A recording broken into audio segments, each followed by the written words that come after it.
नहीं, संदीप सिंह के बारे में बड़ा मुखर होकर के कांग्रेस पार्टी ने पूरा विरोध दर्ज कराया। तो बेशर्म सरकार है, सुनने को तैयार नहीं, चल रहा है वो सारे मामले होंगे तो उसमें संदीप सिंह का मामला समय बिल्कुल उसमें है। आपने बर्खास्तगी की मांग की थी? बिल्कुल, बर्खास्तगी की हमारी पार्टी ने मांग की थी कि भाई जब तक ये आरोप मुक्त ना हो तब तक इनको जो है ना, या तो इसको इस्तीफा दे देना चाहिए, अगर इस्तीफा नहीं देता है तो मुख्यमंत्री को उसको बर्खास्त करना चाहिए। क्योंकि एक बड़ा गलत मैसेज जा रहा है कि जब महिला खिलाड़ियों के साथ इस तरह का उत्पीड़न हो रहा है हमारे प्रदेश में, और इधर हमारे जो महिला जो कुश्ती वाली थी उनके साथ भी जो ब्रजभूषण शरण जो था उनका कुश्ती संघ का जो अध्यक्ष बना रखा है, दोनों मामले में ही ये कितने ढीठ किस्म के लोग हैं जो ना बिल्कुल एक तरफ तो कहा महिलाओं को कहते हैं कि भाई बेटी पढ़ाओ और ये बेटी बचाओ, और दूसरी तरफ क्या ये दुर्व्यवहार कर रहे हैं। जो ओलंपिक खिलाड़ी है हमारी, जो नेशनल खिलाड़ी है, जो सारे कॉमनवेल्थ हमारे एशियन में है, सारे उनमें जो हमारे आइकॉन हैं उनके साथ इस तरह का व्यवहार है। तो कांग्रेस इस मुद्दे पे स्टैंड है या फिर मुद्दा छोड़ेगी? बिल्कुल नहीं, छोड़ेंगे क्यों, बढ़ाओगे इस मामले को आगे? बढ़ेगा बिल्कुल। अच्छा सर, आपको 1 साल हो गया अध्यक्ष बने हुए हरियाणा का, संगठन नहीं खड़ा हुआ हरियाणा, क्या वजह? नहीं, संगठन बन रहा है हमारा, संगठन की सारी प्रक्रिया पूरी हो चुकी है जी। हमारे लेवल पे अब कोई वो नहीं रहा बचा, और जैसे ही किसी भी दिन लिस्ट रिलीज हो जाएगी वो सबके सामने आ जाएगी। ये जो लिस्ट वेणुगोपाल जी के पास गई है, इसमें जिलाध्यक्ष भी हैं बीच सारे ब्लॉक अध्यक्ष वगैरह? नहीं, ऐसा है कि कुछ लिस्टें तो केसी वेणुगोपाल जी के यहाँ से जारी होनी है और कुछ होनी है हमारे जो सेंट्रल इलेक्शन अथॉरिटी के चेयरमैन है मधुसूदन मिस्त्री, वहाँ से आनी है। जो डिस्ट्रिक्ट प्रेसिडेंट की, ब्लॉक प्रेसिडेंट की तो वहाँ से आनी है, और वेणुगोपाल जी के पास से आनी है जो प्रदेश की इलेक्शन कमेटी है, प्रदेश एग्जीक्यूटिव कमेटी है, हमारे प्रदेश के वाइस प्रेसिडेंट हैं, ट्रेजरर हैं, ये जो जिसके लिए हमने अथॉराइज किया था कांग्रेस प्रेसिडेंट को, वो वेणुगोपाल जी के ऑफिस से रिलीज होनी है। अच्छा, मान लीजिए जैसे कुमारी शैलजा जी को 3 साल रही, वो नहीं बना पाए, कांग्रेस को वक्त लग सकता है, लिस्ट किसी भी मानने का मतलब ही नहीं है। सारी मान लो तो लोकसभा के चुनाव है तो ऐसे में दिक्कत, सारी चुनावी प्रक्रिया पूरी हो चुकी है जी। अब किसी भी समय किसी भी दिन लिस्ट आ जाएगी। अडानी मामले में बीजेपी राहुल जी को कह रही है उल्टा माफी मांगी सदन में, तो इससे ज्यादा मतलब चोरी और सेना चोरी।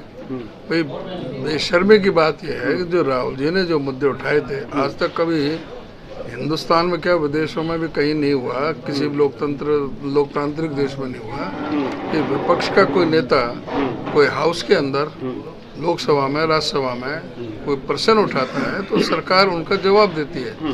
लेकिन ये पहली ऐसी सरकार है जिन्होंने वो प्रोसीडिंग से ही उनके प्रश्न जो उनकी थी वो सब निकाल दिया, स्पीच निकाल दी। उसमें कोई निकाला जाता है ना, कोई डिलीट किया जाता है तो तब किया जाता है कि कोई उसमें असंसदीय भाषा का प्रयोग हुआ हो, कोई जिससे कि आपत्तिजनक भाषा उसमें इस्तेमाल की गई हो तो वो डिलीट करते हैं प्रोसीडिंग से। तो सर ऐसा क्यों ये कह रहे हैं ऑक्सफोर्ड में राहुल जी ने देश जब राहुल जी ने कन्याकुमारी से लेकर कश्मीर तक ऐसी कोई जगह सभा नहीं थी जहां उन्होंने इन मुद्दों को ना उठाया हो। ये सारे मुद्दे हैं, सभी जगह है, सारा जो है ना, जो आज मैं भी बोल रहा हूँ ना, तो ये भी कोई अगर जो यहाँ करना चाहे तो सारा वहाँ दूसरे देश में भी सुन सकता है। ये कोई सीक्रेट मुद्दा नहीं रहा।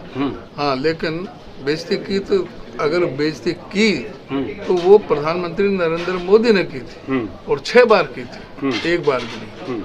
चीन में जाकर के, कोरिया में जाकर के कि भाई हमें बड़ा बेहद अफसोस है कि हम भारतवर्ष में पैदा हो गए, ये भी कोई देश है, ये भी कोई रहने का देश है। अगर देश की इंसल्ट की तो नरेंद्र मोदी ने की,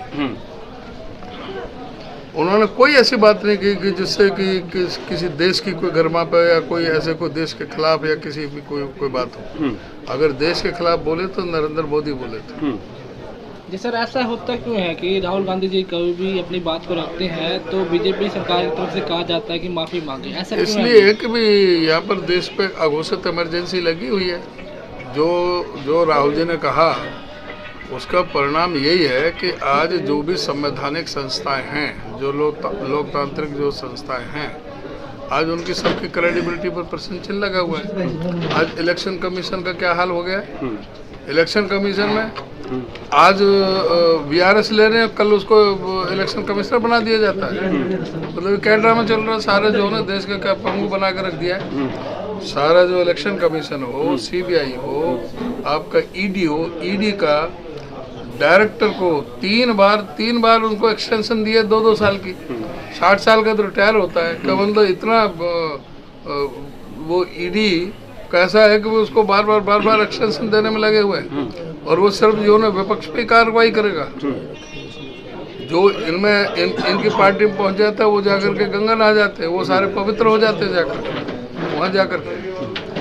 आज ये कुछ नहीं पूछते भाई कि उसका जो ये हेमंत बिस्वा शर्मा के बारे में क्या क्या कहा था, जो वो वो अमित शाह से भी पूछा था तो कह रहा है कि भाई ये सवाल मत पूछो। जब उसको चीफ मिनिस्टर बना दिया, जब तो 200 पेज का, और का क्या हुआ, मुगल राय का क्या हुआ है।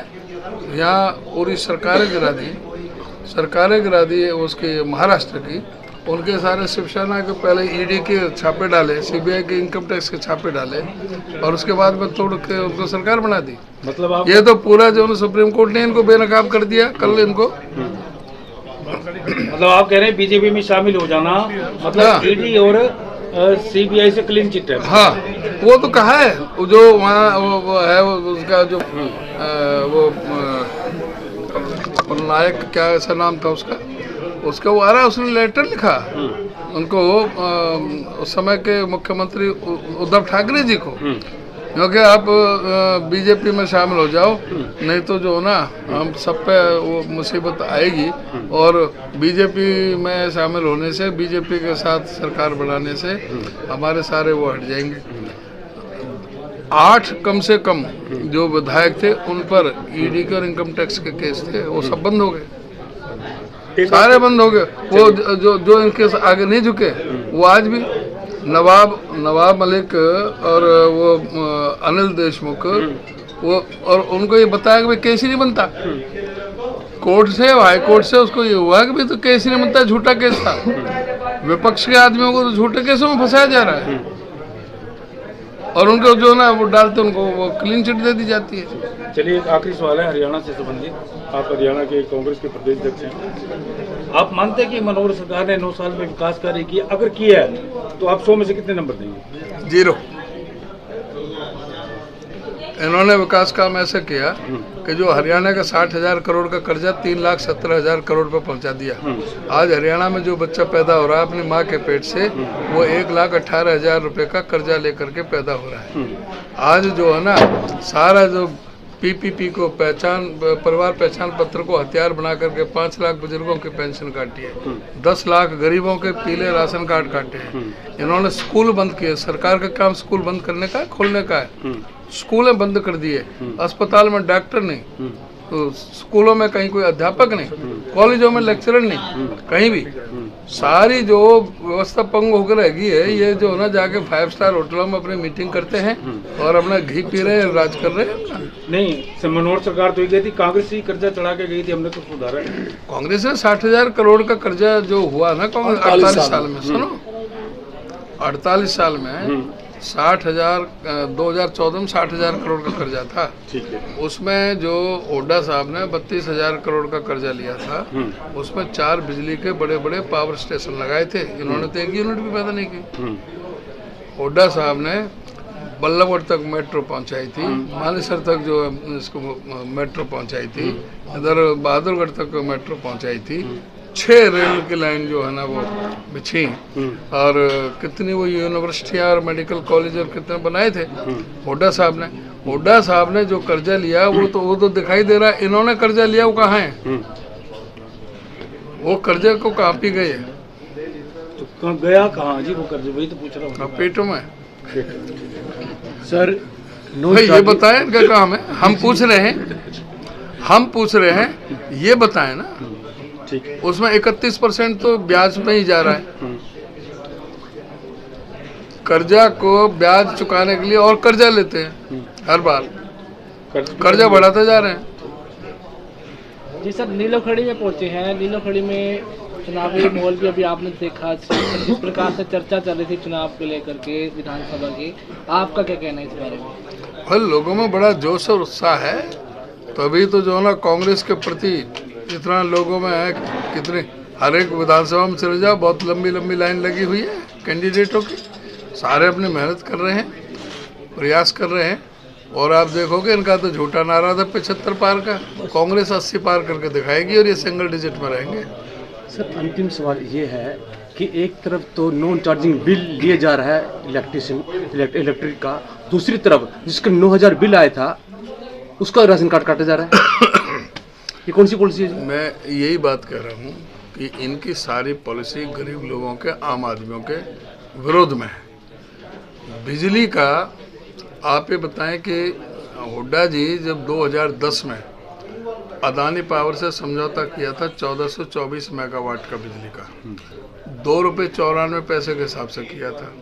और क्लियर उसमें शर्तें थी कि 2035 तक एक नया पैसा भी घटाया बढ़ाया नहीं जाएगा, इतने हिसाब से होगा। तो वो क्या कारण था कि अदानी ने बिजली बंद कर दी हरियाणा की? अदानी से ऐसा क्या डर लगा हुआ है इनको? उसके खिलाफ क्यों नहीं कार्रवाई की गई? उसको क्यों नहीं जो है ना अंदर डाला गया, उसके खिलाफ क्यों नहीं कानूनी कार्रवाई की गई? अदानी पावर ने सारे प्रदेश को अंधेरे में झोंकने का काम किया था। और उस दौरान फिर जब स्थिति सामान्य करने के लिए गवर्नमेंट को, हरियाणा सरकार को 7 रुपये से 11 रुपये तक, 7 रुपये से 11 रुपये प्रति यूनिट तक बिजली बाहर से खरीदनी पड़ी थी। और इसकी वजह से 1144 करोड़ रुपए का नुकसान हुआ था। और ये ऐसी कमबख्त सरकार है जो ना ये अपनी, ये ऐसी सरकार है कि जिसने अपनी कैबिनेट की मीटिंग बुला करके प्लेट में 1144 करोड़ रुपए उसको भेंट कर दिए अदानी को कि तुम्हें 1144 करोड़ माफ किए जाते हैं। तो ये जो यूनिट का रेट देश में सबसे ज्यादा हरियाणा में है। सुनो ना, मैं बताऊंगा आपको। 1144 करोड़ रुपए सीधे खत्म कर दिए जो उससे वसूलने थे। बताओ, अदानी से वसूलने चाहिए थे कि नहीं? जो हरियाणा इलेक्ट्रिसिटी रेगुलेटरी कमीशन है, HERC ने 1144 करोड़ रुपए इनकी तरफ निकाला था, जो इन्होंने माफ कर दिया।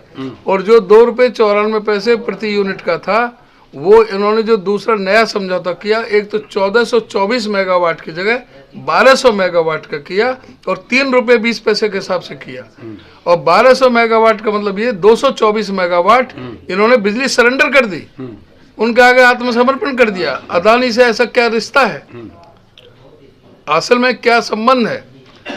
ऐसा क्यों हो रहा है?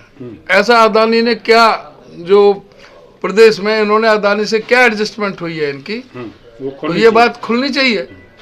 ये खुलनी चाहिए कि भाई जो ना 1144 करोड़ का तुमने नुकसान कर दिया, ₹3.20 तुमने वो कर दिया, 224 मेगावाट तुमने सरेंडर कर दी और बिजली महंगी खरीदनी पड़ी तुम्हें।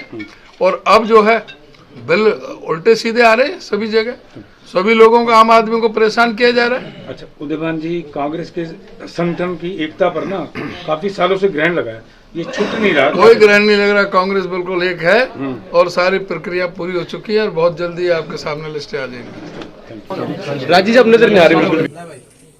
नारा लगा दो कांग्रेस पार्टी, कांग्रेस पार्टी, चौधरी उदय भान, चौधरी उदय भान, चौधरी भूपेंद्र सिंह हुड्डा, चौधरी भूपेंद्र सिंह हुड्डा, भाई दीपेंद्र सिंह हुड्डा, चौधरी